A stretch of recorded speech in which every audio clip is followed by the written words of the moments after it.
2-4 દિવસ પછી આપણે બ્લોગ ચાલુ કર્યો છે, એટલે હું એમ મજાકમાં લઉં છું કે હાર્દિક સ્વાગત નથી કે પક્ષીના ગળા કપાઈ ગયા હોય છે, પગ કપાઈ ગયા હશે, પૈસા કપાઈ ગયા હશે, એટલે આપણી બધી દોરી એક જગ્યા પર ભેગી કરી ઉત્તરાયણના દિવસે બીજા દિવસે બાળી નાખી.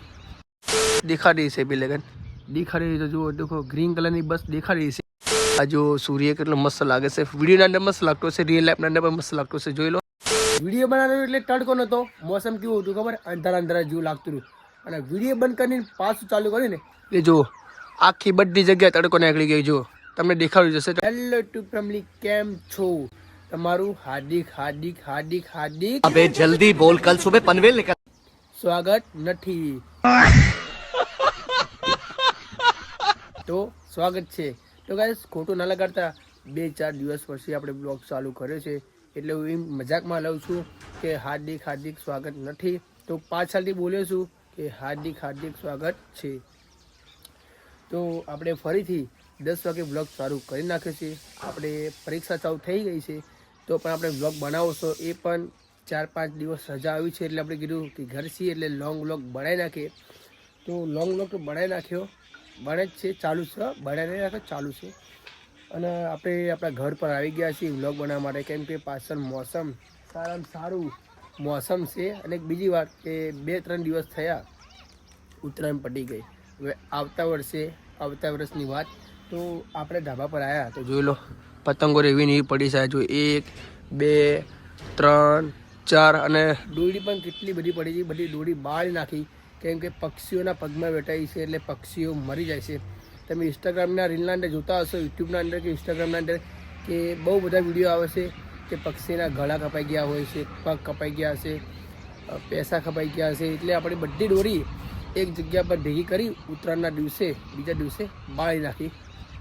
અને આપણે એક બીજી વાત કે તમને બસ દેખાડી છે બિલેગન દેખાડી તો જુઓ, દેખો ગ્રીન કલરની બસ દેખાડી છે. એ આપણા પારાવાળાને પ્રગતિ કરી લાવી છે બસ. પ્રગતિ એટલે તમને બધાને ખબર જ છે કે પૈસા. પ્રગતિ એટલે કે પ્રગતિ કરી નવી રોજ. તો આપણા ભાઈબંધોને નવી બસ લાવી છે, એના ઘર આગળ ઊભી કરી છે, ગ્રીન કલરની તમને દેખાડી છે. અને મોસમ જુઓ ગાઈસ, કેટલું મસ્ત છે, વાદળા. આ જો સૂર્ય કેટલો મસ્ત લાગે છે, વિડીયોના અંદર મસ્ત લાગતો છે, રિયલ લાઈફના અંદર પણ મસ્ત લાગતો છે. જોઈ લો. તો બ્લોગ સારું કરી નાખે, મને મજા આવી ગઈ. થોડું બીમાર જેવો લાગુ છું, કેમ કે 2-3 દિવસથી મોસમ બગડેલું છે, એટલે બીમાર જેવો લાગુ. વિડીયો બનાવ્યો એટલે તડકો નતો, મોસમ કેવું હતું ખબર, અંધારા જેવું લાગતું હતું, અને વિડીયો બંધ કરીને પાછું ચાલુ કરીને એ જો આખી બધી જગ્યાએ તડકો નીકળી ગઈ. જો તમને દેખાડી જશે તડકો. તો વિડીયો બનાવતો ને એ તડકો નતો. મેં કીધું કે વિડીયો બનાવું છું, મહેનત કરું છું, તો અંદર વિડીયોના અંદર અંધારા જેવું લાગશે. પણ હવે જો તડકો નીકળ્યો એટલે તમને થોડો ગ્લો લાગતો હશે, મોઢા પર ગ્લો, કેમ કે આપણે iPhone 15 છે આપણા પાસે. તો તમે પણ પ્રગતિ કરો, તમારું ડ્રીમ પૂરું કરો. આઈફોન હોય કે બાઇક હોય, તમારું જે ડ્રીમ હોય તમે પૂરું કરો. અને આપણે કંઈ તમને અવાજ આવતો હશે એમ્બ્યુલન્સના જેવો, તો કચરાનું ટ્રેક્ટર આવી ગયું છે, તમને દેખાડું ઝૂમ કરી. જોઈ લો, દેખાય છે બિલેગન. એ કચરાનું ટ્રેક્ટર આવી છે, એટલે 108નો અવાજ આવે ને એવો અવાજ આવતો હશે. તો તમે પણ તમારું ડ્રીમ પૂરું કરો. મળીએ આગળ, જોડે રહેજો, બને રહેજો બ્લોગમાં. મેં તમને એમ કીધું કે તમારે જે ડ્રીમ સપનું હોય તમે પૂરું કરો. તો તમારું ડ્રીમ તમારી મરજી, તમારે જે ડ્રીમ હોય, બાઇક હોય કે આઈફોન હોય, હું તમને હાલ આગળ પણ કીધું કે તમારે જે ડ્રીમ હોય, આઈફોન હોય કે બાઇક હોય કે ઘર હોય કે ગાડી હોય, તમારે જે ડ્રીમ પૂરું કરવાનું હોય એ ભાઈ મહેનત કરીને પૂરું કરો. તમે બ્લોગ બનાવો, તમે જાતે મહેનત કરીને પૂરું કરો. પણ તમારા ભાઈને એક ડ્રીમ છે, એ ડ્રીમ છે બાઇક. એ બાઇક છે ને, આપણે થોડા ભાઈબંધોને અને થોડા આજુબાજુ ફેમિલીને ખબર હશે કે મારું ડ્રીમ શું છે. તો હું તમને હાલ ડ્રીમ તો તમને જુઓ, હું વ્લોગ બનાવ્યો છે, મને નથી થંબનેલ બનાવતા આવડતું, કે મને એટલું બધું એડિટ પણ કરતા નથી આવડતું. તો આપણે પાક્કું એડિટ અને થંબનેલ શીખી જશું, એટલે હું તમને મારું ડ્રીમ અને બાઇકનું નામ કહીશ. અને બ્લોગ બનાવ્યો છે એ બાઇકમાં, એ બ્લોગના અંદર મેં બાઇકનું નામ લીધું છે, તો તમે જોઈ લેજો બ્લોગ. અને બાઇક તો આપણે ફાઇનલ લાવવાનું છે, એ પણ આપણે પોતાની મહેનત ઉપર. ઘરવાળા તો ના પાડે છે કે અમે તને બાઇક નહીં લઈ આપું, પણ હું મારા પોતાના પૈસેથી બ્લોગના અંદર મહેનત કરીને પછી બાઇક લાવ્યો. અને બીજી વાર ગાઈશ કે આપણા બાલ મોટા થઈ ગયા છે, તો બાલ કયા કપાવવા, તમે બધા જે બાલ કપાવો છો સારામાં સારા બાલ લાગતા હોય એ બાલ મને કહેજો તો બાલ હું પણ કપાવું. હું તો મુલેટ કટ કપાવું છું. જુઓ તમને દેખાડું છે થોડો કેમ કે હવે બાલ તો પાછા આવી ગયા છે એટલે દેખાડું નહીં હોય. તો તમે જે બાલ કપાવો છો એ બાલ મને કહેજો તો હું એ બાલ કપાયું.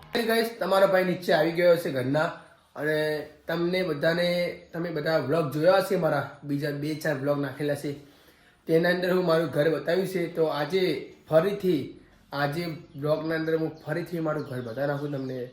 જોઈ લો આ પીયુપી છે ઘરની એના અંદર 6 લાઇટો લાગેલી છે અને આપણા ફોટા આપણો ફેમિલીનો ફોટો છે, આપણો સિંગલ ફોટો છે, પેલો આપણો બેનનો સિસ્ટરનો ફોટો છે. અને જોઈ લો ગાઈસ મને ખાલી એક બ્લુ લાઇટ અને બીજી બ્લુ લાઇટ ખાલી 2 પસંદ આવી. બીજી બધી વ્હાઇટ લાઇટો છે એટલે ચેન્જ કરવાની છે. બીજી બધી તો વાર લાગશે એટલે 2-3 લાઇટ ચેન્જ કરશું એટલે આપણે પાછો વ્લોગ બનાવશું. અને ગાઈસ મેં તમને કીધું આગળ કે મને થંબનેલ બનાવતો ઓછું ફાવે છે તો હું થંબનેલ ગાઈસ આ ફોનના અંદર બનાવું છું જે સેમસંગ ગેલેક્સી A16 છે. મારા પાસે 2 ફોન છે, સેમસંગ ગેલેક્સી A16 અને iPhone 15 પ્લસ.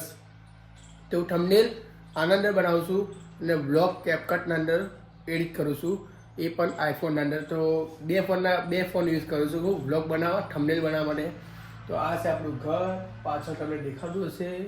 આ છે આપણે ભગવાનનો ફોટો, જોઈ લો ગાઈસ ભગવાનનો ફોટો આપણો. અને આપણે જે આ લગાવવા માટે ઘરના અંદર શું નામ છે આપણે ખબર નહીં, લાવ્યું હતું વ્હાઇટ કલરનું કબૂતરના પેખાવીનું. તો જોઈ લો એની હાલત કેવી થઈ ગઈ છે. જોઈ લો તમે વ્હાઇટ કલરનું હતું આખું બ્લેક કલરનું થઈ ગયું છે. એની હાલત બગડી ગઈ છે. અને બીજી વાત કે આપણે ઘરના માટે 1 2 3 4 ઝાડ લાવ્યા હતા પણ ઝાડ આપણે કામ આવે નથી. તમને જોઉં હું તમને બાજુમાં જોઈને બતાવું. જોઈ લો ગાઈસ આ તો જો બળી ગયું છે ઝાડ, આ પણ બળી ગયું છે. આ સારું છે પણ કેવું થઈ ગયું છે. અને આ પણ આખું ઝાડ બળી ગયું ગાઈસ. તો મારે 4 ઝાડનું નુકસાન આવ્યું 1500 રૂપિયા. 1500ના 4 ઝાડ લાવ્યા હતા મેં તો મારે નુકસાન આવ્યું. અને અમારે એક બીજી વાત કે ગાઈસ અમારે આ ગલ્લો છે, દુકાન મતલબ કે પડેકાની દુકાન. તો જોઈ લો ગાઈસ તમને દેખાતી હશે, ઝૂમ કરી બતાવું. આ છે આપણે પડેકા બધા અને આ છે ડબલા બધા. તો આપણે પડેકા વેચો છો તો જોઈ લો આપણે દુકાન છે. તમે પણ આપણા ગામના અંદર આવો તો આપણી દુકાને આવજો, એકવાર વિઝિટ મારજો. એક બીજી વાત કે આપણે બ્લુ પેન્થરના પર આપણી એક્ટિવા બધા કોઈના કાંઈ સ્કોર્પિયો હશે કાળી કે કાળી ફોર્ચ્યુનર છે તો એમને નામ પાડ્યું છે કે બ્લેક પેન્થર એવું નામ પાડ્યું છે. સ્કોર્પિયો હોય કે XYZ ગાડી હોય કે બાઇક હોય કે એક્ટિવા હોય. તો આપણા પાસે જુપિટર 125 છે બ્લુ કલરની. તો જે દિવસે અમે નવી લોન્ચ થઈ તે ટાઈમે અમે જુપિટર 125 લીધી હતી. એટલે 2-3 કલર જ આવ્યા હતા, એક બ્લુ કલર અને એક રેડ કલર. એટલે અમે બ્લુ કલર પસંદ કર્યો. એટલે હાલ એ જુપિટરના પર અમે મીટર કોટો આવે ને આપણે બધા બાઇકોના અંદર ગાડીઓના અંદર તે પર મારું યુટ્યુબ આઈડીનું નામ લખાયું છે. હું મિની બ્લોગના અંદર બતાવ્યું છે નામ અને આજે ફરીથી લોંગ બ્લોગના અંદર બતાવી નાખું. તો આપણે આપણી એક્ટિવાનું નામ પાડ્યું છે બ્લુ પેન્થર. તમને કેવું લાગ્યું? તમને બ્લુ પેન્થર નામ સારું લાગ્યું હોય તો કોમેન્ટમાં બતાવી નાખજો અને ના સારું લાગ્યું હોય તો તે બધા કોમેન્ટના અંદર લખી રાખજો કે ભાઈ નામ ચેન્જ કરો. અને તમે નામ લખી રાખજો અલગ 4-5 નામ. તો આપણે એક્ટિવાનું નામ બ્લુ પેન્થર ચેન્જ કરીને બીજું રાખશું.